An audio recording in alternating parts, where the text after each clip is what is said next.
ગુજરાતના પૂર્વ મુખ્યમંત્રી વિજય રૂપાણીને આજે ગુજરાત વિધાનસભામાં એક અલગ જ અંદાજમાં શ્રદ્ધાંજલિ આપવામાં આવી। આ શ્રદ્ધાંજલિ આપવા માટે પૂર્વ મુખ્યમંત્રી વિજય રૂપાણીનો આખો પરિવાર ત્યાં હાજર રહ્યો, સાથે જ ગુજરાત સરકારના તમામ મંત્રી અને બધા જ ધારાસભ્ય ત્યાં હાજર રહ્યા।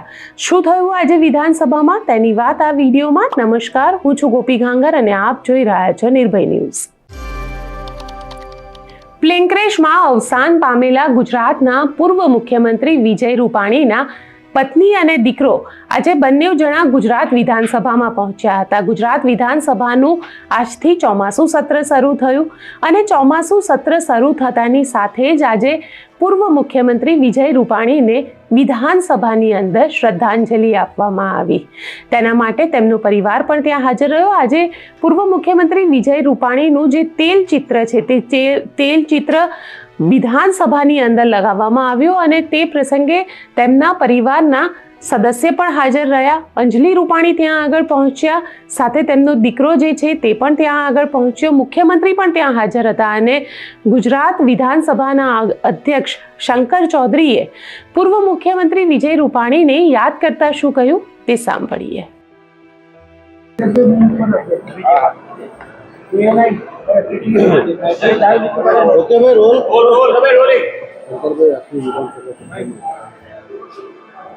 પ્રથમ દિવસ છે, પ્રશ્નોત્તરી પછી શોક દર્શક ઉલ્લેખ આપશે, જેની અંદર જે માન્ય સભ્યશ્રીઓનું દેહ અવસાન થયું છે તેમના વિશે શોક પ્રસ્તાવ અને તે પછી વિધાનસભાના ગૃહની કાર્યવાહી મોટા ભાગે પરંપરા પ્રમાણે આજના દિવસ પૂરતી મુલતવી રહેતી હોય છે। આજે રાજ્યના પૂર્વ મુખ્યમંત્રી માન્ય શ્રી વિજયભાઈ રૂપાણી તેમના દેહ અવસાન અને આજે પોડિયમની અંદર વિધાનસભા પોડિયમમાં તેમની છબી અહીં આગળ મૂકવામાં આવશે। આજના દિવસમાં કાર્યવાહી પૂરી થયા પછી સ્વર્ગસ્થ વિજયભાઈ રૂપાણીની છબી ચિત્ર એ પોડિયમમાં એનું અનાવરણ પણ આજે રાખવામાં આવ્યું છે।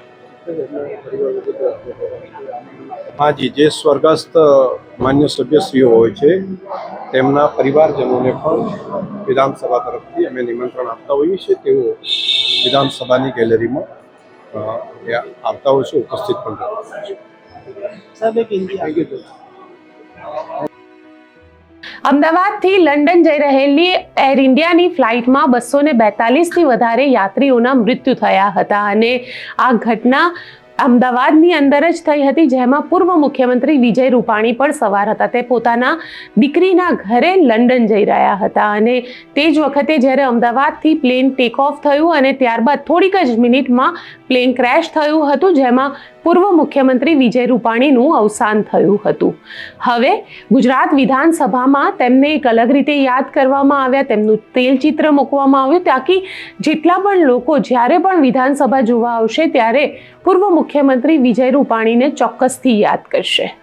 આપ શું માનો છો? અમને કોમેન્ટ બોક્સમાં ચોક્કસથી લખીને જણાવજો અને અમારી ચેનલ નિર્ભય ન્યૂઝને લાઇક, શેર અને સબસ્ક્રાઇબ કરવાનું ભૂલશો નહીં। આભાર।